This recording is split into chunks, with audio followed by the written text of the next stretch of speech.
Today we are going to learn with the next chapter, that is EcoWise, with the unit Natural World.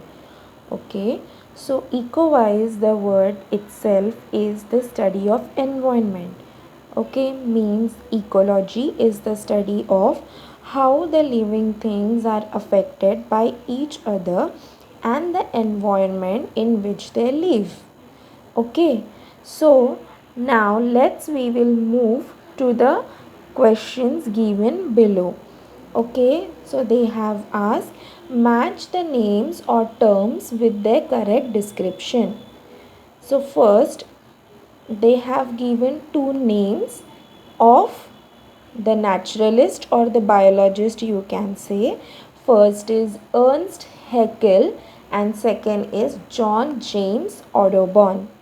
So Ernst Haeckel, he was a 19th century biologist, naturalist and painter who described thousands of new species and coined many words in biology, including the word ecology. Next is John James Audubon. He was a 19th century ornithologist. Ornithologist is a person who studies or is an expert on birds. Okay, so he was a 19th century ornithologist, naturalist and painter who studied and documented birds of North America. Second one is mutualism and commensalism. So mutualism is the biological interaction between two unlike organisms where both are benefited. Commensalism is the biological interaction between two unlike organisms where one is benefited and other is neither benefited nor harmed. Third is plankton and polyp. Plankton is a tiny drifting organism such as plant, animals and bacteria that float in water bodies, and polyps are the small tube-like water animals that live in the colonies and secrete calcium carbonate that turns after thousands of years into coral reefs. Fourth one is protozoa and algae. So protozoa are the animals that have just one cell and cause diseases such as malaria and amoebiasis in humans. Algae are a simple organisms that may have one cell or millions, and they may live in water or damp places on land and mostly produces food by photosynthesis. Next they have given is heterotrophs. Okay, so what are heterotrophs and autotrophs? So heterotrophs are consumers in the food chain. They cannot produce their own food, must depend on other living things for it. And what are autotrophs? They are producers in the food chain. They use energy from the environment and living materials to produce food. Next is estivation and hibernation. So what is estivation? It is a state of dormancy in an animal in order to escape very hot and dry conditions. So here what is dormancy? Dormancy, it is a period in organism's life when growth, development and physical activity are temporarily stopped. This is called as dormancy. Next is hibernation. So a sleep-like period of reduced activity in an animal to deal with cold weather and resultant lack of food. That is hibernation.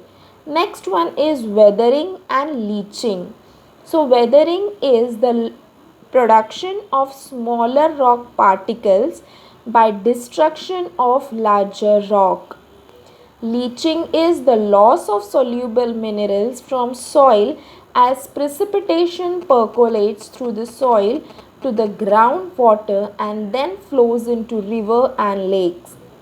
Next is carbon footprint, carbon intensity.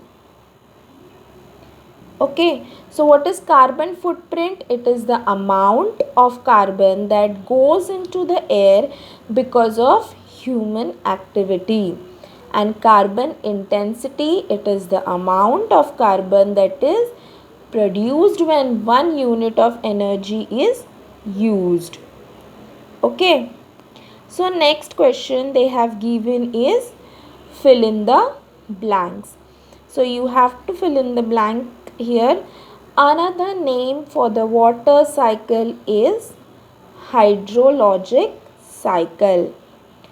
Next is a foreign species of animal or plant that may cause harm to living things that grow in area is invasive species. The sum of all living things in an area is biomass. Okay. We'll move to the next, that is the element is taken in by autotrophs from carbon dioxide to make food. It is transferred to heterotrophs when they eat autotrophs. It then recombines with oxygen to give carbon dioxide, which is released back into the air. It is very important for all life on earth, that is carbon. Fifth question is the process by which fertile or semi-fertile land becomes desert is known as desertification. Next question, sixth one, is the most abundant gas in the atmosphere and one that is an important part of proteins and photosynthesis is nitrogen gas. Okay. Next is the flow of water. It may be from rain, melting snow or other sources over land. It may pick up contaminants along the way or cause erosion or flooding, that is called as runoff. Eighth question, when a species of plant or animal is found only in one particular area of world, it is said to be endemic to the area. The study of distribution of different species in different areas during periods is biogeography. The last question, 10th one, is the theory named after the Greek goddess of the earth put forward by British environmentalist James Lovelock says that life on earth creates suitable conditions for itself by regulating the environment.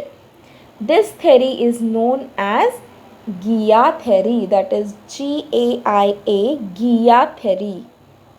Okay, so your chapter is over here. Thank you.